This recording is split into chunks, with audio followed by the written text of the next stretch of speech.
Salve!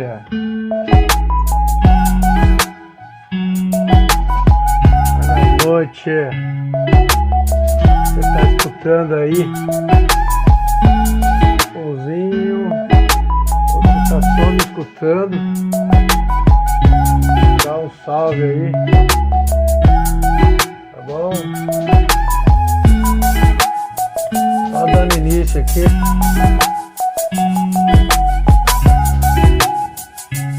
Mais uma live de temas interessantes podemos tratar. Aqui como que a gente pode enxergar essa cosmovisão cristã. Se você é um cristão ou não, que está nos vendo, enxergando esse momento, vai ver em algum momento, pense que existe um Criador, existe um Deus, um único Deus, e a sua criação dela, e a partir dela há implicação para toda a nossa vida.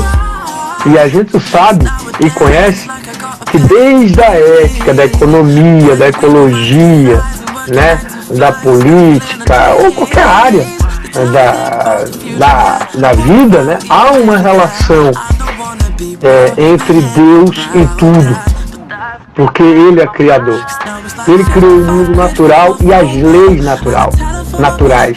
Ele criou nossos corpos, a nossa maneira de se manter saudável. Ele criou, a partir dessas leis naturais, as nossas mentes. Foi Deus que criou as nossas mentes. E nos deu essa capacidade, através das leis naturais, de pensar, uma capacidade lógica, coisa que nem outros animais, né, que nós somos também, têm, né? É verdade. Então, é a imaginação, gente. O que é uma cosmovisão cristã? É você ter essa capacidade lógica de imaginar a vida de forma cristã, de forma concreta. Para a gente bater um papo hoje aqui, mais uma live sobre a esfera da cosmovisão, tá? E com convidados. Marcelo Cardoso. E eu aceitei o teu convite, não sei se você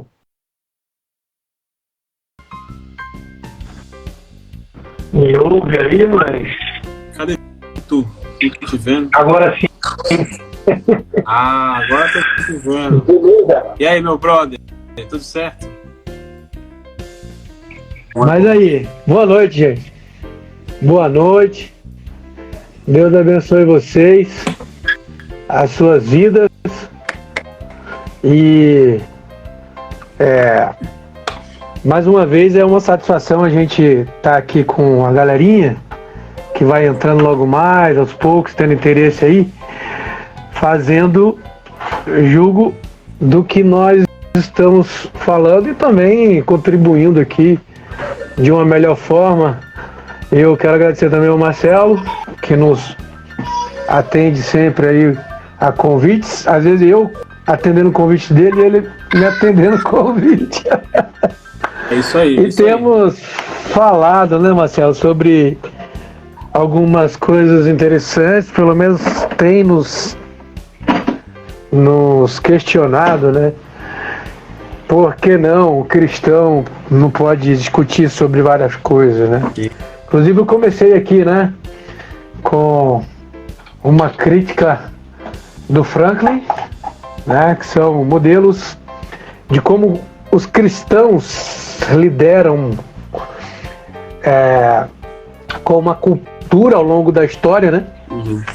E tendo como tema esse papo nosso hoje aqui é o cristão e a cultura, o cristão e o mercado de trabalho, né? O cristão e o mundo, né? Porque a Bíblia trata do mundo como de uma forma secular, fora do campo do cristianismo, né? Sendo ali um campo de diálogo, de relacionamento com o Criador, que é isso que a gente vê na teologia, e a gente tem proposto isso aqui. dá um salve aí, fala com a galera, dá o teu boa noite.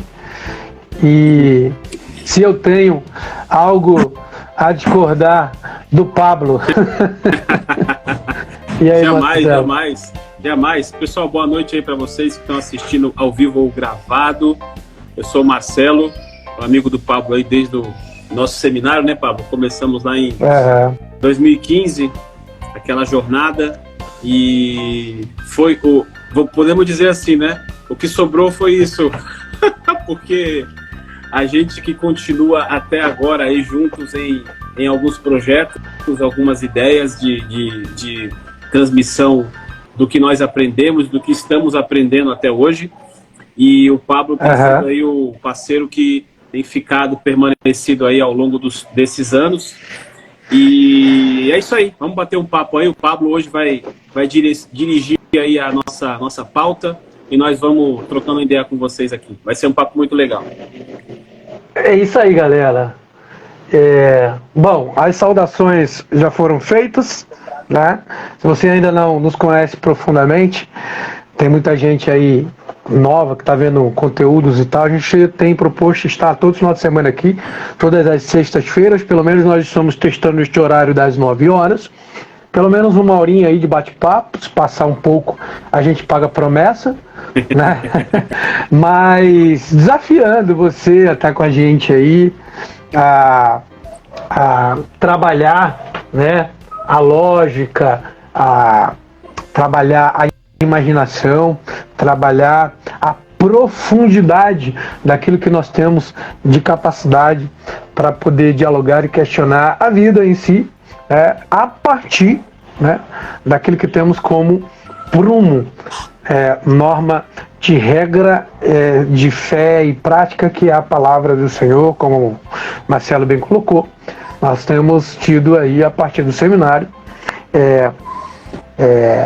manipulado, né? O que nos resta é compartilhar com vocês um pouquinho dessa experiência de estudar a teologia, um pouco da filosofia, né? E desafiado a cada um de nós, né, a ter essa relação com a cultura de uma forma geral, do qual, como falei, a Bíblia chama de mundo, né? Mundo secular, não o mundo como um todo, né, cósmico, né, de matéria, mas um mundo de pessoas e situações da vida que eu almejo sempre na minha mente pensar como um todo.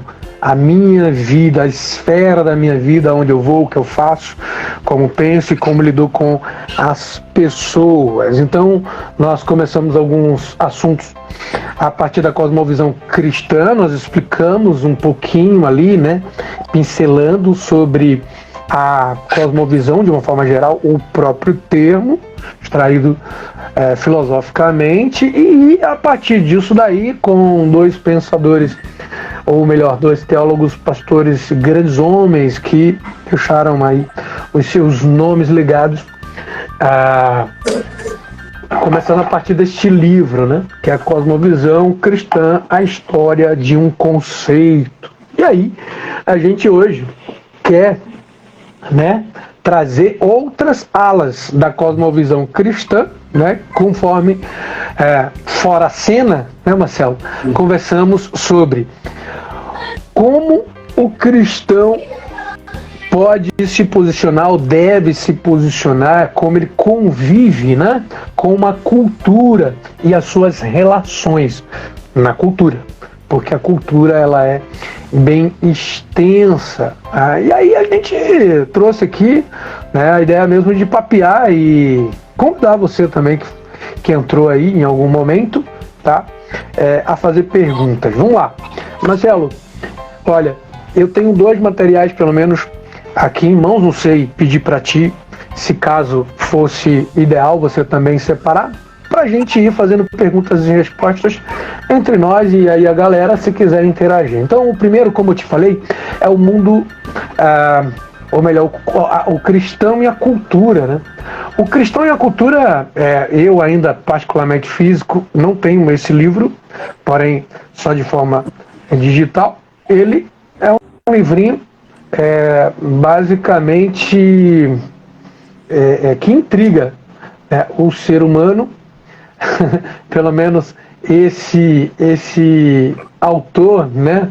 Ele quer nos trazer essa intriga. Eu vou trazer dados dele logo mais, mas a primeira pergunta é: o cristão, Marcelo, ele deve, ele pode, né? Porque pode ser um pecado, ele deve, ele pode, ou ele não pode participar da cultura? Bom, a gente precisa primeiro tentar alinhar quais são os significados dos termos que a gente está usando. A gente está falando sobre cristão e cultura. Eu acredito que a gente não precisa explanar muito o que é ser cristão, mas em respeito do que é cultura, é interessante a gente colocar aqui algumas premissas para que a nossa conversa siga partindo dessas premissas. Cultura é aquilo que se cultiva, né? É aquilo que faz parte do costume ou dos costumes de um povo ou de mais povos. Muitos povos, é muito comum você ter países que partilham de culturas parecidas. Por exemplo, você tem os países da região da Europa que são, assim, de certa forma parecidos. Os países nórdicos é muito frio. Você tem aqui na América do Sul os países mais tropicais. Então existem algumas semelhanças entre países, culturas que são compartilhadas. Mas falando de cultura como cultivo, como a parte da vivência do ser humano, é óbvio que o cristão não só deve, como é impossível ele não participar da cultura, no sentido de que ele pode influenciá-la ou ser influenciado por ela.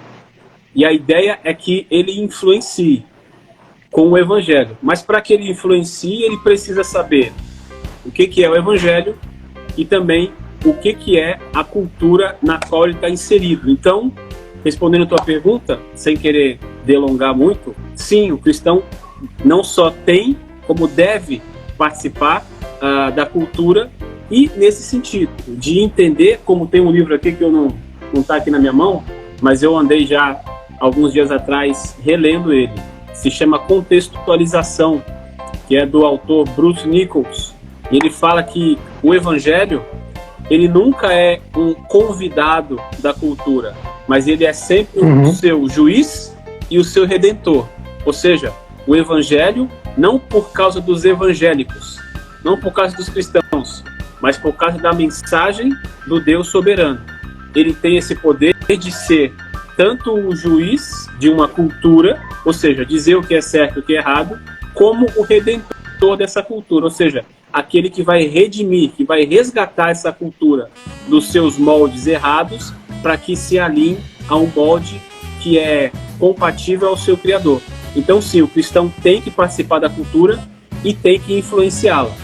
Só que acontece hoje ao contrário, né? O cristão, ele não participa, e quando participa ele é influenciado. Mas isso eu acho que pode ficar mais para frente, né? Claro. Por isso que a gente tira pelo menos as nossas dúvidas aqui entre si, e esse bate-papo emaêutico aqui, pode-se dizer assim, eu e tu e eu, a partir da nossa conversa, faz também as pessoas que nos acompanham e nos ajudam aí a pensar e cultivar esse tipo de hábito, né? Que é um papo bem ancestral, assim, digamos. Essas pessoas, ela se relaciona a partir dessas curiosidades, né? O que é, o que não é. E a cultura em si é muito paradoxal, às vezes, para quem não entende, certamente faz essa separação entre o que é ser cultural, né? O que vem a ser da cultura, e o que é ser também um cristão dentro da cultura, como se relaciona. Por isso que eu fiz essas perguntas, né? E aí é lógico a gente ter esse senso de responsabilidade para, como cristão, a partir de si, fazer as pessoas se posicionarem de forma correta, né? Até mesmo pessoas que não são cristãos, que pensam, né, culturalmente, né, até mesmo logicamente, se posicionam de uma forma adequada junto à cultura e junto ao seu amplo sentido, que é bem amplo, né? O que é ser cultural e fazer parte dela, né? O Franklin, em uma certa definição sobre o que nós estamos conversando, né? Ele diz que a relação do cristão com a cultura tem algumas definições a partir do que é a cultura, como você abriu, né? Que é a referência de cultivo de hábitos, interesse, línguas e vida artística numa nação. E aí você vê as nações entre si, ela tem as suas diferenças, porém tem modelos semelhantes, né? Diferenças de modo do que as pessoas em si, pelos seus hábitos, pelos seus interesses, por línguas diferentes, né? E uma vida artística de modo cultural, faz essas diferenças entre si, as pessoas. Mas como nação, não.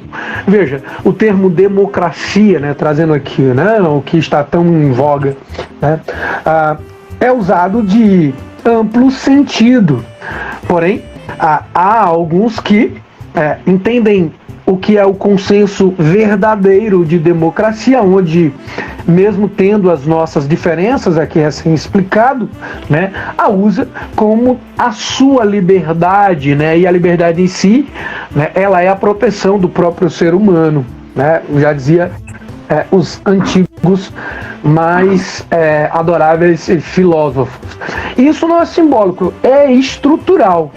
É estrutural. O outro ponto é que toda a caracterização dessa realidade social, onde as pessoas se integram, né, formando uma nação, dá esse modelo a partir, né, dos seus direitos, da sua liberdade e a própria democracia, de fazer uso como elas querem. E aí acaba tendo uma minoria conhecedora disso, fazendo uso como quer, e a grande maioria sem colocar posto em prática o seu raciocínio e não entender o conceito real do que é, né? Aqui um exemplo que eu dei trazendo a democracia, não entendem como de fato ela é usada e quais os benefícios ela pode trazer ou os malefícios, né? De forma mal usada, ela traz a uma sociedade atingindo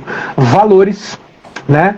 Atingindo a família, atingindo os princípios e até mesmo o senso da moralidade, né? Aí encerrando, o Franklin diz que não é raro, aí sim, falando do cristão, não é raro o cristão se tornar uma subcultura dentro da cultura, em modo geral, né? Representando uma nação. Então a gente hoje para pensar e faz as perguntas. O cristianismo vindo de onde? De qual nação? Né? Lá da região oriental,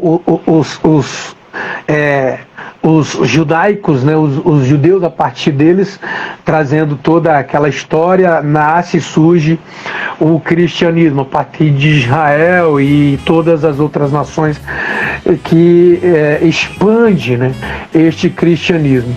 E aí o que ele quer dizer? Que a partir disso, né, ele se forma como uma subcultura dentro de uma cultura de povo e nações, que é a cultura total, é a cultura humana, digamos assim. Todos os seres humanos têm as suas semelhanças, né?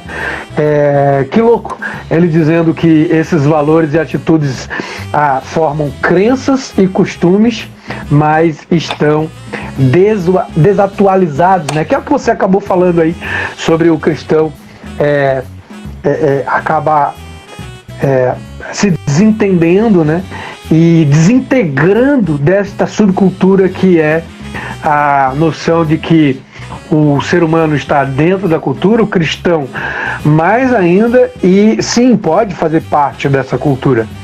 Porém, né, tendo essa responsabilidade de como faz uso responsável, né? E aí, por exemplo, a cultura humana ancestral tem, por exemplo, a distorção do sexo, né? A partir do sexo tem a distorção do cultivo do álcool, do tabagismo. O cristão ou o ser humano, o cristão como ser humano pode beber, pode fumar, pode se vestir como quiser.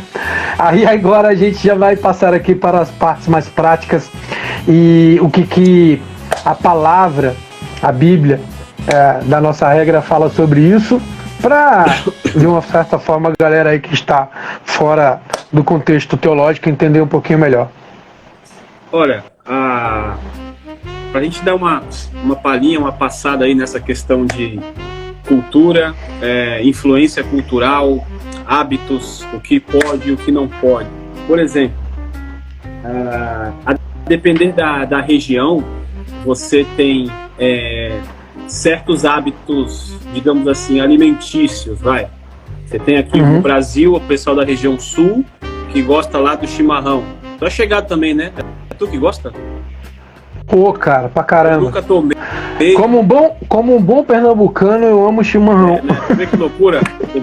O Brasil é um país tão diversificado culturalmente que o cara que tá lá na cabeceira gosta da bebida dos caras que estão lá no pé, né? Mas, pois é, cara, pois é. O que eu quero dizer é o seguinte: nós como cristãos, nós temos na tradição protestante, tradição cristã de maneira geral, a Bíblia como fonte de autoridade única, ou como os católicos, a Bíblia é uma das fontes de autoridade, né? O católico tem, além da Bíblia, ele tem a tradição e o colegiado, né? Digamos assim, o que vem da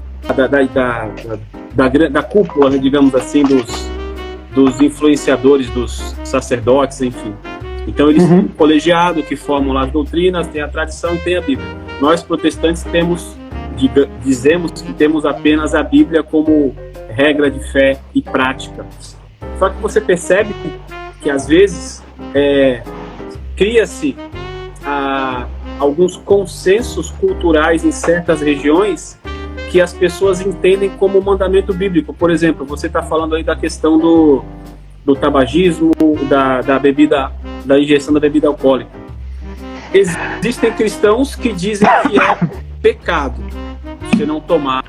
você tomar qualquer tipo de bebida alcoólica. Já existem cristãos que acreditam que o uso moderado não é pecaminoso. Então, até que ponto isso é cultural, ou seja, inventado por um grupo de pessoas como uma vivência, ou isso é bíblico? Então, existem às vezes esses choques de comportamentos culturais ou consensos regionais culturais que são levados como preceitos bíblicos. E esse é um problema cultural. Uma vez que, se você está dizendo que a Bíblia ela é a fonte de regra de fé e de prática, você tem que partir dela para influenciar a cultura. Não deixar que a cultura influencie os hábitos que são permitidos biblicamente ou não. Então, só para dar essa pincelada nessa questão, precisamos discutir bastante, conversar bastante entre os cristãos para sabermos se o que nós estamos propondo ser bíblico é de fato bíblico ou se é simplesmente uma influência cultural, seja essa que foi da bebida ou sejam tantas outras. Então, eu acho que aí está o ponto desse nosso bate-papo, um dos pontos principais. Os cristãos precisam saber sentar, o cristão da cabeceira e o cristão lá do sul, eles têm que saber sentar e entender, olha, o que é biblicamente orientado, mandamento bíblico, e o que é cultural. E o que dessa vivência cultural pode ser aceita ou o que deve ser rejeitado. Enfim, e isso eu não vejo acontecer de maneira efetiva. Eu vejo apenas um grupo apontando o dedo para o outro, dizendo o que pode e o que não pode. Aí tem um grande problema. Porque assim, agora a gente já começou a jogar na massa mesmo aqui, fomentando algo cabuloso, né? Porque assim, tem tanta coisa, né? O cristão pode ouvir música do mundo, por exemplo, o cristão lida com a economia como as pessoas do mundo, o cristão ele pode fazer diálogo entre política, sociedade, filosofia, né? Cristão pode ouvir rock, por exemplo. Cristão pode impor, por exemplo, a sua própria subcultura do cristianismo, né? Missionária diante, por exemplo, povos budistas, né? Digamos assim, né? O que pode ser tolerado ou que nós fazemos mudar dentro do nosso conceito que é ser cristão? Aí, é lógico, né? A gente começou com os maiores, assim, discutíveis pontos. Até mesmo o nosso grande irmão apóstolo em Cristo Jesus, Paulo, desenvolveu uma tese ali, né, para os romanos, entre Romanos 12 e Romanos 14, para dizer assim, olha, alguns comem, outros são mais fortes, outros não, alguns bebem e tal, justamente porque este conceito de ser cristão, ele é muito amplo, e por isso que a gente chama de cosmovisão cristã, para poder perceber assim, como que a gente pode conversar de fato e se entender, porque nós somos seres humanos, seres sociáveis, e pensamos de forma às vezes diferente, porém nós temos a mesma fé. Isso é o que nos intriga tanto dentro dos nossos templos, né? Das catedrais humanas, né? Mentais, as catedrais mentais, né? Digamos assim, que há um imenso, né? Um imenso hangar grande assim para as pessoas fazerem uma grande viagem a partir dele e se desentenderem. Porém, Cristo nos dá esta possibilidade, a gente, entre irmãos, ser cristãos que fazemos do nosso modelo, né, um modelo único, porém que lida como as pessoas no mundo lidam com as coisas. Nós temos a nossa forma cristã de lidar com a cultura ao longo desta história. Então, assim, Marcelo, poder falar sobre cristão e a cultura é um assunto que a gente, na verdade, propõe aqui e fica aí, né, extenso para outras lives e outros materiais serem desenvolvidos, não só com a apreciação de vocês, mas com a contribuição de vocês, galera. Então a gente precisa lembrar, a igreja, ela não nasce, por exemplo, na nossa geração. Isso é uma questão, Marcelo. A igreja, a história dela não nasceu na nossa geração de 100 anos para cá, de 30 anos para cá, de 50 anos para cá.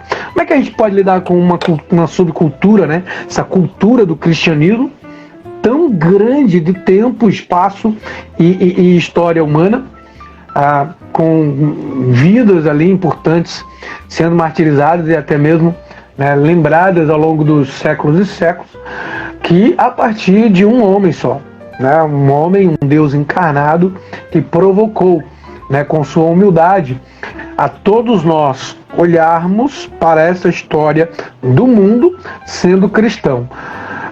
Ou seja, vai aí agora uma outra pergunta: como que a igreja em si, agora não falando sobre as pessoas em si, sendo cada um cristão, mas como que a igreja, um grupo de cristãos, a Igreja Universal de Jesus Cristo, aquela que defende o evangelho protestante em todo o mundo, em cada bairro, em cada lugar, em cada região, ela pode, né, lidar com essa cultura e expressar, né, as leis morais que Deus nos deu em sua palavra, e fazer uso ou não, quando pode, quando não pode, no mundo, né? Porque por que eu estou fazendo essa pergunta, né? Posso reformular ela, mas por exemplo, a política hoje está tão séria via Brasil e mundo afora, que nós estamos vendo uma totalidade de guerra cultural, digamos assim, praticamente querendo unificar um pensamento político para comandar o mundo. É praticamente isso que nós estamos vendo. E aí? A igreja, ela pode se intervir nisso aí, ela pode opinar, ela fica fora, ou ela participa diretamente com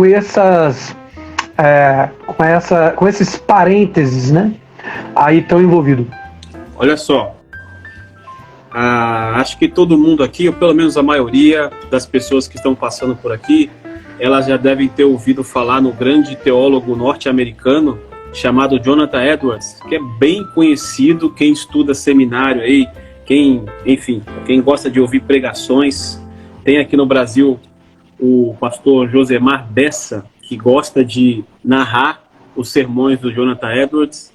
E ele é um grande teólogo aí, bastante conhecido como um avivalista norte-americano, e aí praticamente como um consenso aí na maioria dos pensadores teólogos cristãos, protestantes, um nome incontestável, né? Eu estou lendo um livro que se chama assim, é em inglês esse livro, o título dele é assim, Sem Razão para se Esconder, né? A permanência dos cristãos em uma cultura colapsada, né? Que está em colapso, que está em ruínas. Aí tem um trechinho do livro, eu estou com ele aberto aqui no meu computador, que eu vou traduzir para vocês aqui, são 2 linhas só, mas vocês vão entender a posição do Edwards e assim eu respondo a minha pergunta, ou eu vou na esteira dele, pelo menos inicialmente. Porque quando a gente não sabe muito bem de um assunto, a gente tem que fazer como Aristóteles falava, né? A gente tem que começar pela opinião dos sábios. E a partir daí a gente desenvolve uma resposta. Então eu não vou ser bobo de achar que da minha cabeça eu já tenho a resposta. Então nesse livro, tem o autor, ele diz assim, ó, Jonathan Edwards também acreditava que os cristãos, olha só que interessante, Pablo, os cristãos deveriam juntar forças com não cristãos no espaço público para trabalhar em direção de objetivos morais comuns. Cara, fiz até cara feia aqui, porque tem que ter muita coragem para falar isso, hein? Pois é, olha só, e é um cara, eu não tô falando... Vamos lá. Eu não tô falando de um Zé Ruela, nem de um teólogo... Sim, é o Edward, sem cara. cabedal, é o Edward. Então, você não precisa nem concordar, mas pelo menos você tem que tentar entender por que ele tá falando isso, né? Sim. Ouvir a opinião dos sábios. E aí ele fala, isso é porque Deus arraigou, olha só, Deus infiltrou as suas leis em todos os corações humanos. Pronto, para tudo, peraí. Então o Edward está falando que a lei divina, ela não serve só para a igreja, ela serve para toda a humanidade. Pronto, já vi um monte de teólogo aí atual aqui, esses influenciadores bem altos, que são mais novos do que a gente, mas já garganteiam como se tivessem um século de trabalho. Não tem problema, cada um fala do que pensa. Mas eu já vi esses teólogos falando, olha, os preceitos morais cristãos não podem ser difundidos. Agregados. Não podem ser difundidos, assim, oferecidos ou cobrados de quem não é cristão. Eu entendo que a gente não deve impor o cristianismo a ninguém, mas como nós fazemos parte da cultura e nesse campo público, nós temos por obrigação, quando estivermos nesse campo público, falarmos dos bens comuns da moral cristã, sim, entendeu? Porque Deus estabeleceu ele para todos os homens, não só para a igreja. Então eu respondo assim, se o Jonathan Edwards acredita que a gente não tem só que conviver com não cristãos, mas juntar forças com o objetivo de promover as pautas morais cristãs, pronto, quem sou eu para falar que não? Então, nós podemos olhar essa resposta do Edwards como a minha resposta. Nós precisamos ter sabedoria para fazer isso, obviamente, mas nós temos essa oportunidade de influenciar, sim, inclusive não cristãos com a moral cristã. Só uma pergunta aí dentro dessa questão, porque aí eu entendo e eu já li, eu sei do que o Edward está falando, mas a gente faz perguntas aqui entre si para que a galera entenda, a galera que tá entrando aí, que vai ver. Ele está dizendo então que a gente deve juntar o cristão com o não cristão para promover. E aí, quem está fora disso né, e não é cristão, vai dizer, tá vendo aí, eles querem um autoritarismo, porque o que eles querem de fato é estar à frente, promovendo. Mas a influência, de fato, né, ela é um propulsor, né, democrático por demais. Por quê? Porque as pessoas podem se sentir na liberdade, né, de dentro desta promoção, né, ver como quem está fora, dizendo assim, também há dentro do cristianismo, né, uma influência de leis e morais, de centro, digamos assim. Seria isso, mais ou menos? Eu estou aqui interpretando o que o Éder, na verdade, está dizendo.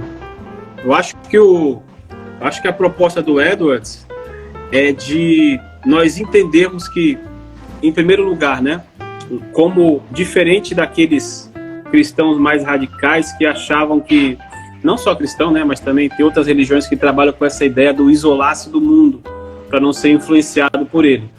Acho que o Edwards já chuta essa ideia logo de começo e diz que, como estamos inseridos na mesma cultura, no mesmo ambiente, pelo menos dos não cristãos, a nossa vivência deve ser trabalhar em conjunto para que a moral de Deus, né, a moral só tem a moral de Deus, né, gente?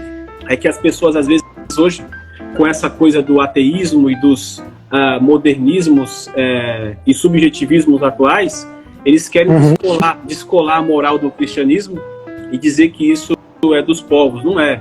Quem inseriu a moral foi o povo de Deus a partir de Israel e depois a partir da igreja.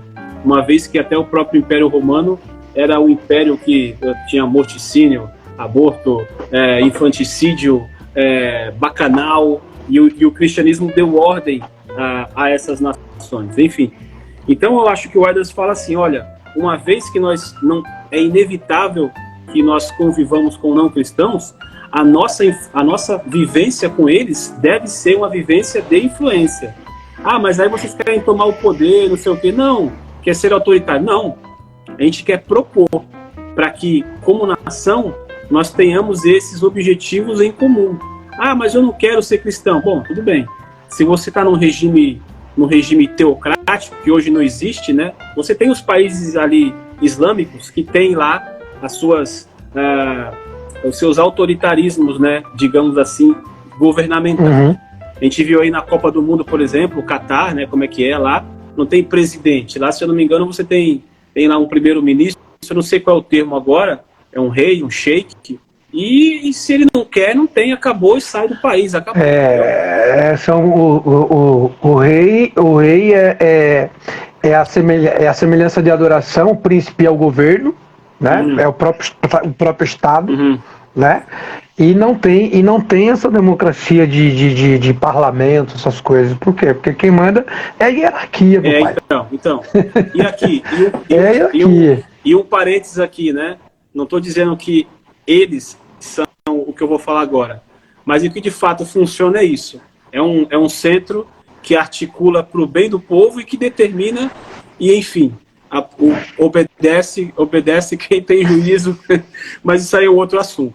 Como nós não vivemos nesse tipo de teocracia, nós vivemos num ambiente pseudo-democrático, nós podemos influenciar com a nossa moral, sim, para que a cidade, para que a sociedade seja pautada e dirigida pela moral cristã. Ah, mas aí, como eu falei, isso aí é um autoritarismo. Não é um autoritarismo, porque nós estamos utilizando de meios legais dentro do que a democracia oferece para que os seus cidadãos escolham as suas leis, entendam como que a vivência entre a sociedade deve fluir. E eu nem preciso ir muito longe, porque se você observar os sistemas jurídicos, pelo menos do Ocidente aqui, todos são influenciados pela lei judaico-cristã. Então não tem muito o que discutir. A partir dali, eles criaram até sistemas jurídicos. Então, essa influência já existe. Eu acho que a gente precisa entender o seguinte: quem está querendo inventar ou distorcer, dizendo que isso é de repente uma maneira de querer domínio sobre as pessoas, não está entendendo nada do que já está acontecendo há mais de 200, 300, talvez 400 anos aí nos países do Ocidente. Então eu entendo que devemos juntar forças, mas não impor. Imposição não. A imposição ela acaba ferindo aí o cristianismo, mas influenciar sim, precisamos e devemos. Eu tô vendo aqui, só para completar um pouco sobre o Edward, porque na verdade nossa proposta, a gente, lógico, está trazendo materiais aqui, mas eu comecei com o comercial no Rios lá da live, né, falando o que o autor do livro do Cristão e a Cultura diz, né, é o que o Google responde, né, sobre o material dele, né, que ele diz que essa natureza, o naturalismo, que seria a cultura, né, se for misturar e aprofundar, né, com esse naturalismo, distorce a criação. Então, o que um forma, né, retira do outro, que seria o evangelho, né? E aí eu pergunto, e aí, você comunga com isso? Qual que é a sua opção? Bom, é ali uma brincadeira para trazer vocês aqui e a gente discutir um pouco, né? O Epicuro fala que dentro dessa dialética interior que a gente tem, trazendo aqui um pouco sobre o naturalismo, que surge do conflito entre a percepção da natureza humana e a autopercepção da consciência. Existe aquela coisa da inteligência, a natureza humana, né? E a inteligência, que é a lógica, né? Que quem é inteligente, né, utiliza muito, faz muito uso da lógica, da parte do que a filosofia descreve e contribui na natureza, da natureza humana, do senso, né? Que é quando começam as discussões no naturalismo. E ele diz que, por ser escravo astutamente calculista que nós somos na parte pecaminosa, eu estou entendendo aqui, espiritualizando a coisa, né? As pessoas se acham muito superior a qualquer outra natureza pelo poder que a sua mente tem. Aí, né, você fala assim, o que tem a ver com isso que a gente fala sobre o Edward, dizer assim, estamos misturados, precisamos contribuir, propor, influenciar, né? Não somos muito arriscados, né, a fazer uso desse naturalismo, desse poder, dessa lógica, né? Somos sim, haja vista, nós temos muito líderes, né, pastores com suas posições sacerdotais sendo corrompidos, mas o que nós queremos perceber é que, no geral, Cristo nos deu esta liberdade e até mesmo contribuiu no seu processo temático ali, né, teórico e prático, ensinando a gente, né, vestir a quem necessita, dar, né, a consciência a partir de suas necessidades, preencher as suas sedes, né? Mas tudo isso para fazer um cristão próximo dessas pessoas que não são, né, conscientes dessa fé, né? No material que eu proponho aqui, que é do pastor e teólogo grande Richard Nabel, ele é professor e acadêmico aí, um grande mestre, né, da universidade nos Estados Unidos, se não me engano, de Weinberg, acho que muito tempo, desenvolveu vários materiais. O Richard Nabel, ele traz esse material é recente, né? O Cristão e a Cultura. Ele apresenta neste livro Cristo e a Cultura através de 5 categorias, e ele classifica esse relacionamento Cristo, o cristão e a cultura, fornecendo ferramentas para descrever, por exemplo, como o cristão pensou, né, errado, de que o cristão ele é contra a cultura. Como? Enfatizando de que, diante da natureza decaída da criação humana, é necessário que sejamos mais estruturado, sem outras alternativas, mas sim só na palavra de Deus. E aí é lógico, se você pensar que tem só essa estrutura, você vai blindar as outras esferas, certo? Mas isso é uma crítica dele, e aí ele descreve, né, o que Tertuliano defendeu, o que o Michael Sattler também, e é bem bacana. A outra coisa também é que ele vai falar de que o cristão, ele é parte da cultura. E os ensinos do Evangelho, por exemplo, têm uma íntima relação com todas as estruturas culturais, né? Por exemplo, há muito tempo atrás, a partir de guerras, a maioria dos povos que adotavam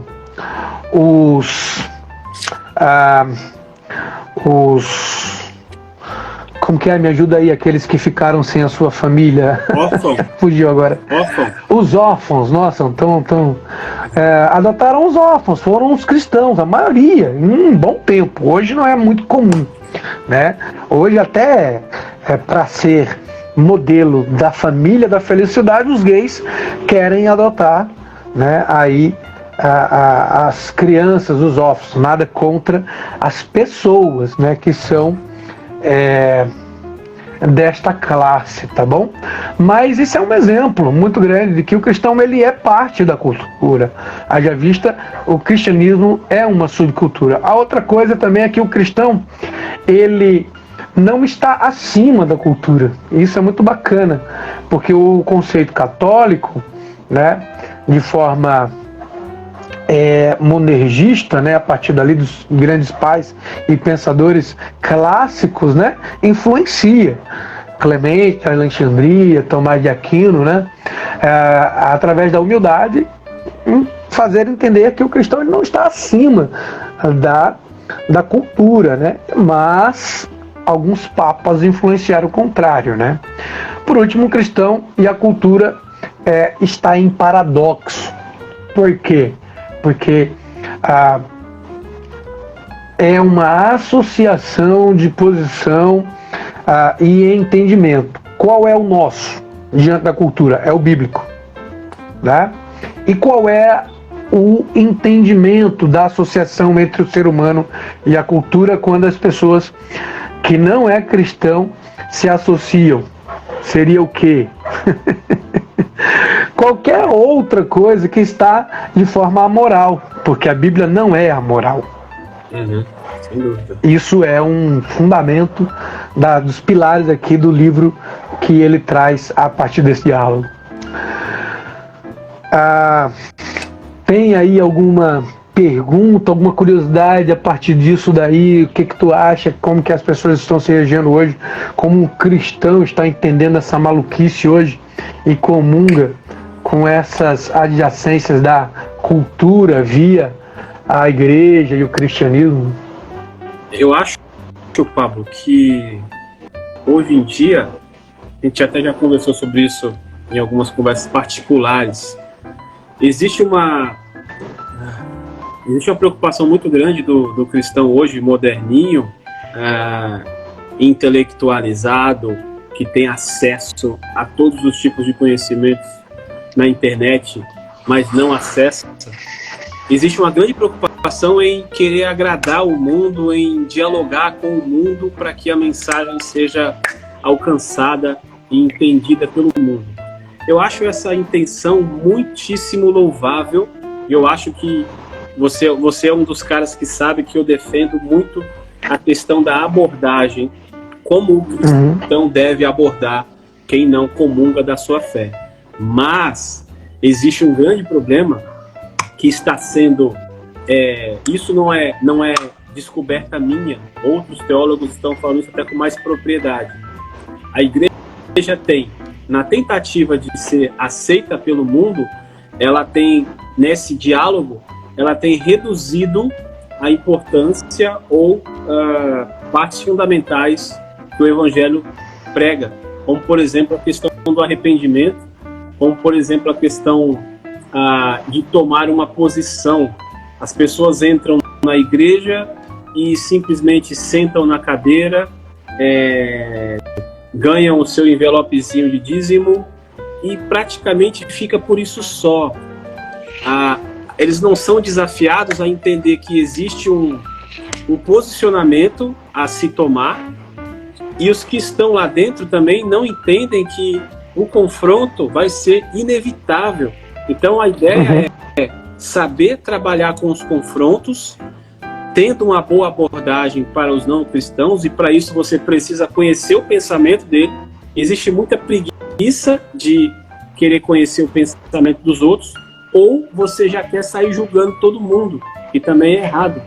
Então eu acho que existem várias abordagens. Além de errado é um modo pronto, né?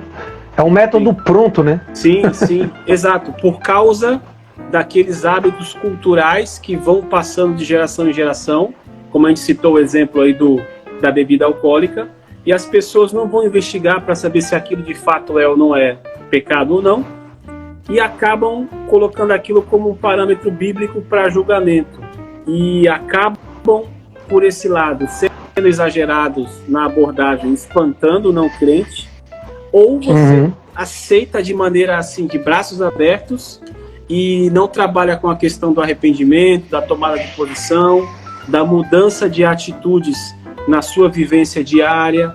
Então, olha só, imagina só, eu vou dar um exemplo aqui. Digamos que hoje entre na igreja, vamos dizer que eu e você somos da mesma igreja, e entre na nossa igreja, num hall de membros, alguém que trabalha com desenvolvimento de sites de conteúdo adulto. Você sabe que esse nicho de mercado, ele movimenta bilhões, né? Se eu não me engano, bilhões no mundo. E esse cara, ele está muito bem de vida, porque ele é um programador desses grandes sites aí de acesso adulto, e ele entra na igreja e ele entende que uma das coisas que Deus abomina é a imoralidade. E aí o que você faz? Você fala para o cara continuar trabalhando nessa loja, nessa empresa, que afinal ele ganha o pão dele de lá, né?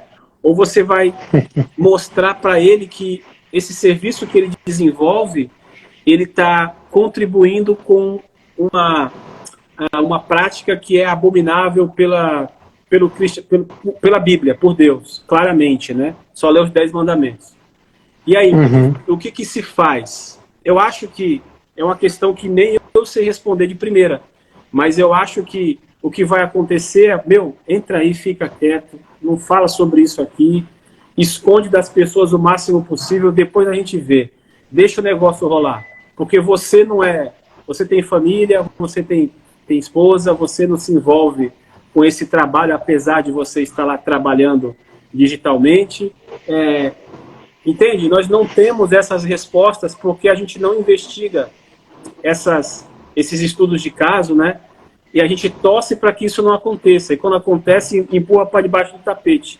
Isso é preguiça. Ao passo que existem igrejas que estão, por exemplo, aceitando aí casamento de pessoas do mesmo sexo e podem ser até ordenados pastores e pastoras. Está errado também. O que a igreja vai fazer com essas duas situações? A gente prefere deixar que o outro resolva.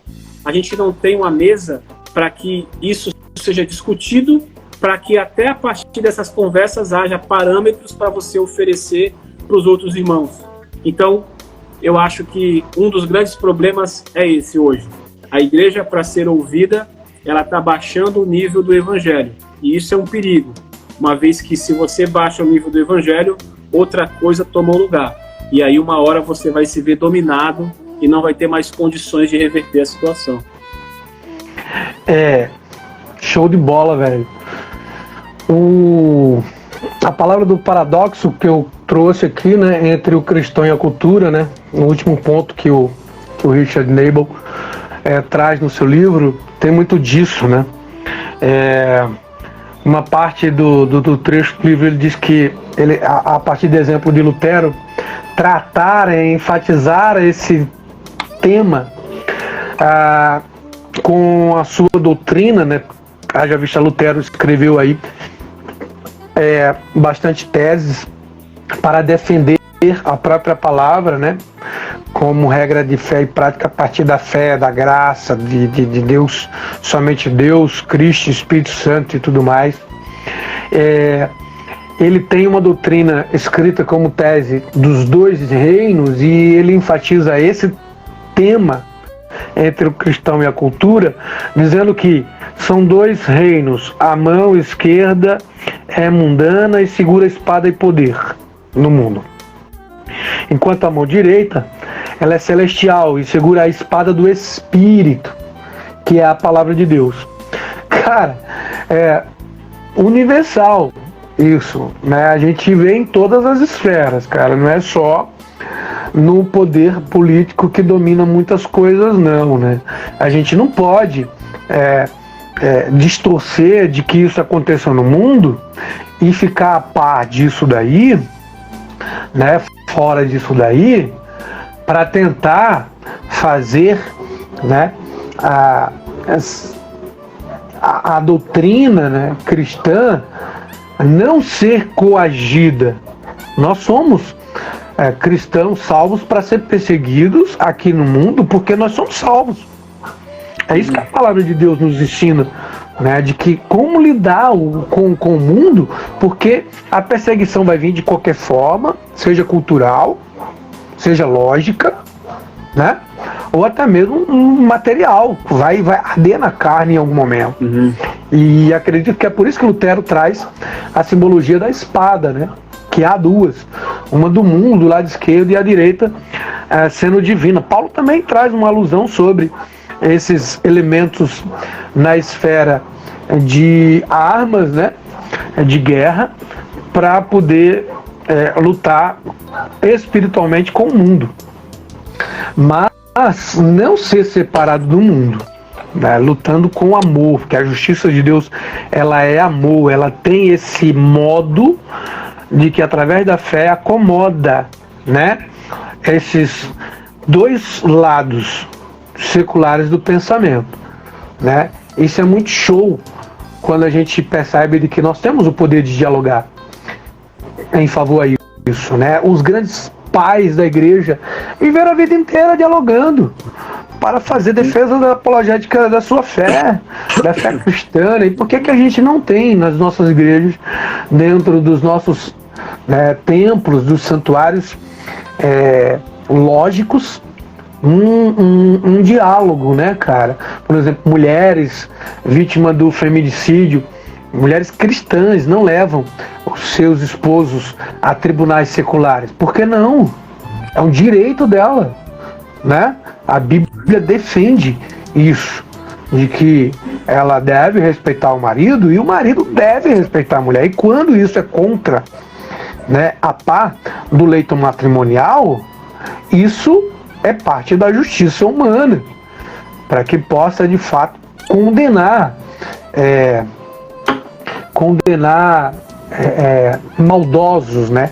É aquela coisa de que os projetos universais extras transcendentais da política usam partidos e instituições para poder demonizar a verdade. Por exemplo, né, o caso aí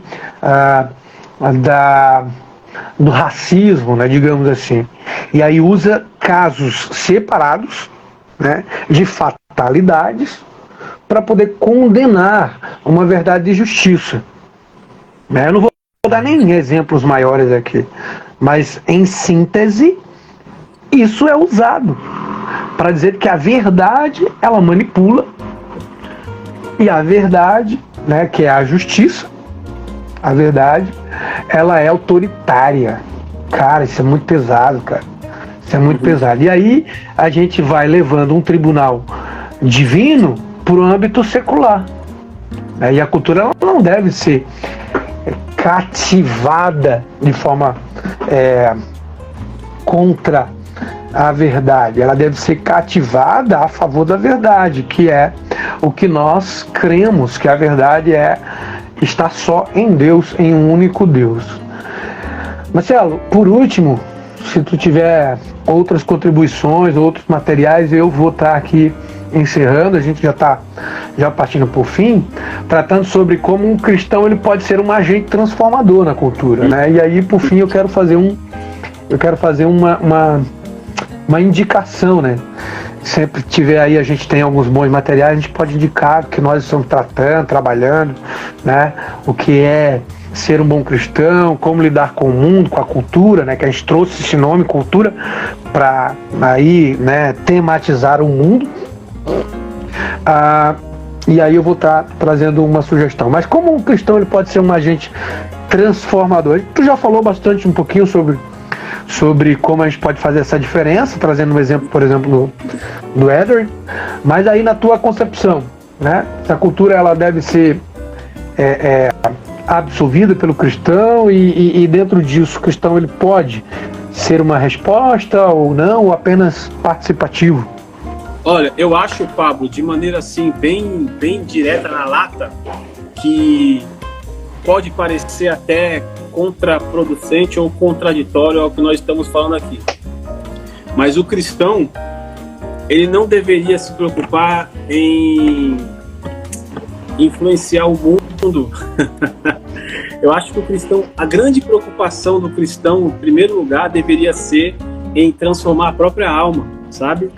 Trabalhar para que ele, trabalhar para que ele seja uma pessoa melhor, seja alguém mais virtuoso, mais amante da verdade, porque a verdade é a própria realidade.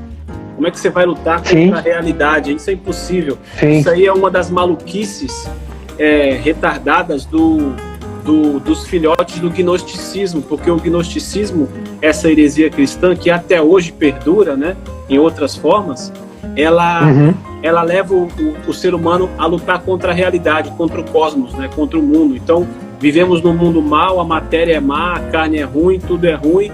Então, o que acontece para a gente poder ser liberto disso, a gente tem que explodir, sair dessa carne. Então, tudo que você fizer de mal não conta, porque a natureza do ser humano é ruim e o bem precisa ser alcançado de maneira transcendente, através de algumas observações, alguns passos misteriosos que só alguns têm o acesso. Então isso aí é gnosticismo, dizer que dá para a realidade ela é arbitrária.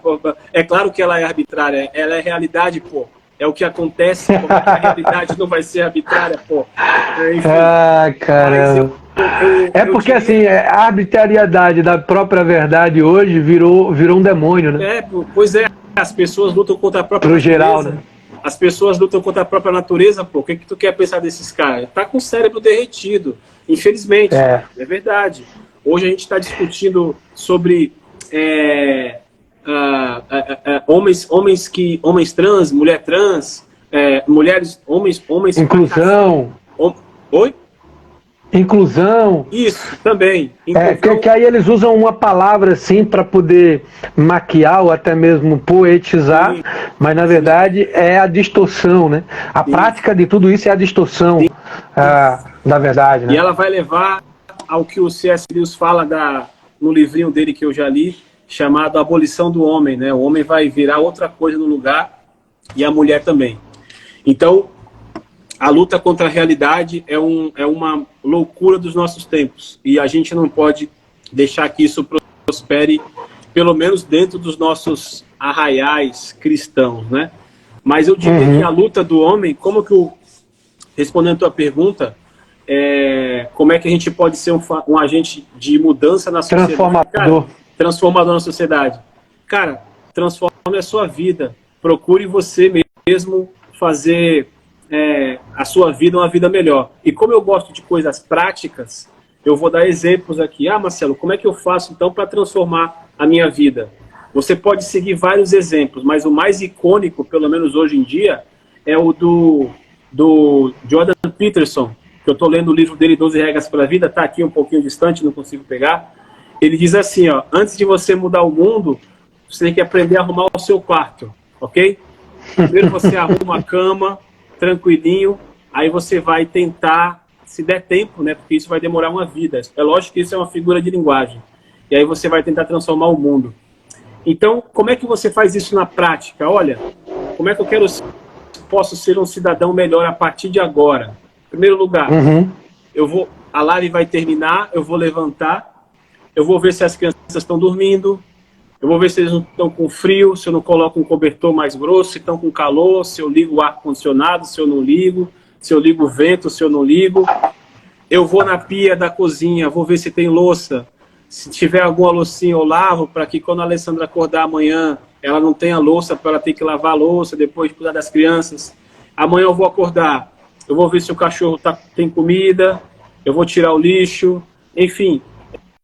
eu vou dar bom dia, eu vou acordar com um sorriso no rosto, mesmo se eu estiver mal-humorado, mesmo com dor de cabeça, vou dar bom dia pro meu vizinho. Então é assim que você vai transformando a sua vida, pô. Vai tentar ler a Bíblia todo dia um pouquinho, nem que seja 5 minutos. Você vai tentar ler um livro todo dia, nem que seja 2 páginas. Vai tentar assimilar aquele conhecimento, vai tentar ser alguém melhor a partir de ações pequenas.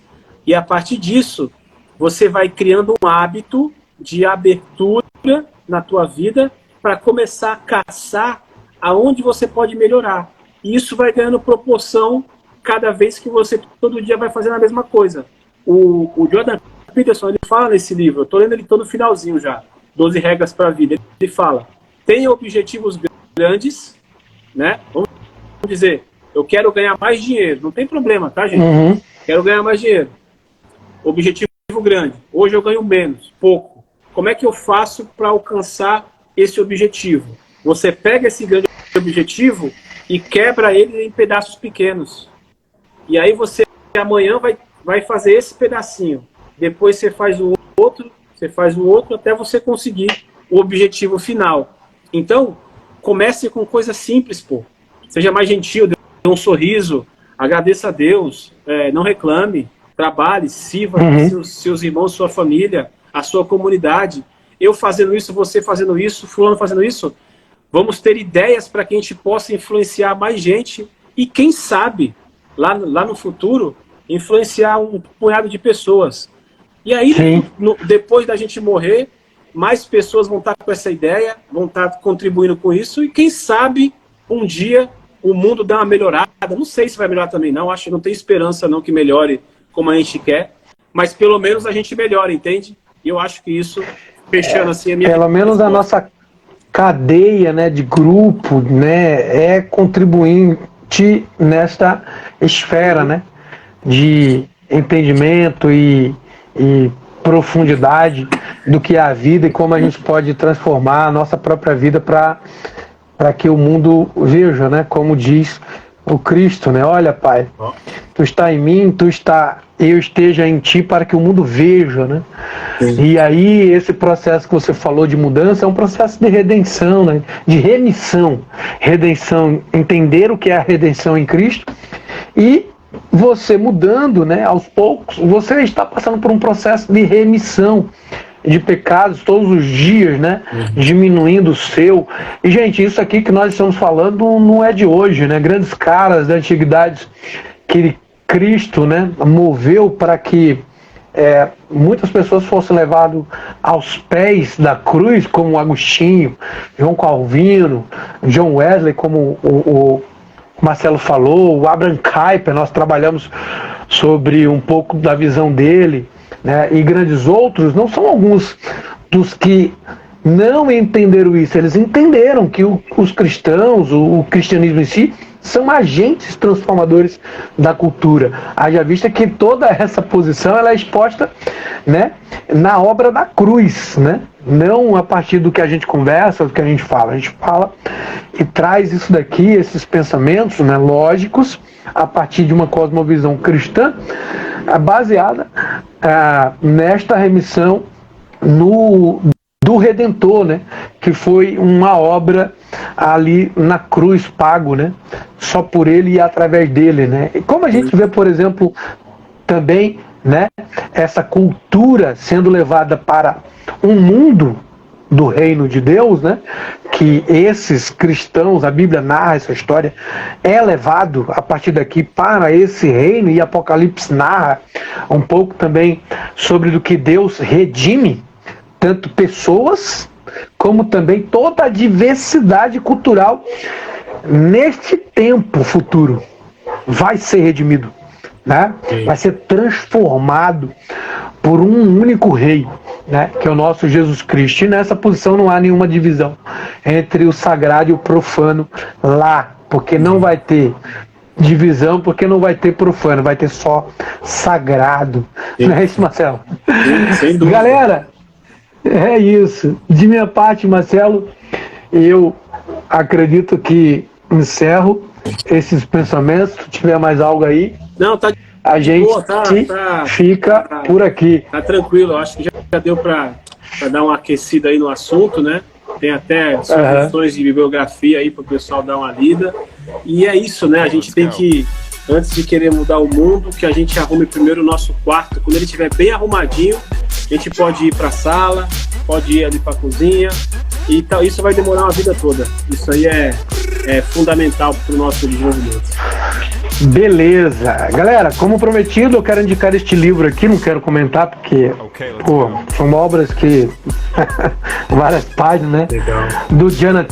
Do Jonathan Lemon, A Igreja e a Surpreendente Ofensa do Amor de Deus.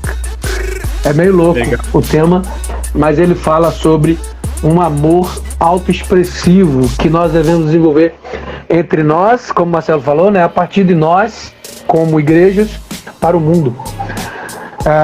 Uma outra hora a gente faz uma live sobre esse tema aí, né? O amor surpreendente e ofensivo de Deus, né? Porque é de fato este amor que impacta. Beleza, Marcelo? Show de bola, meu irmão. Ficamos por aqui? Tranquilo, ficamos. Estamos aí. Que Deus nos abençoe. Agradecendo quem passou por aqui, quem vai chegar futuramente. Acompanhe os nossos materiais aí, tá bom? Show. Pode ser trash para alguém, mas é santo para aqueles que são santos dos santos. Amém? Amém. Vamos que vamos, meu irmão. Abraço. Valeu. Deus abençoe, mano. Valeu. Boa noite. Abraço. Valeu aí. Tchau.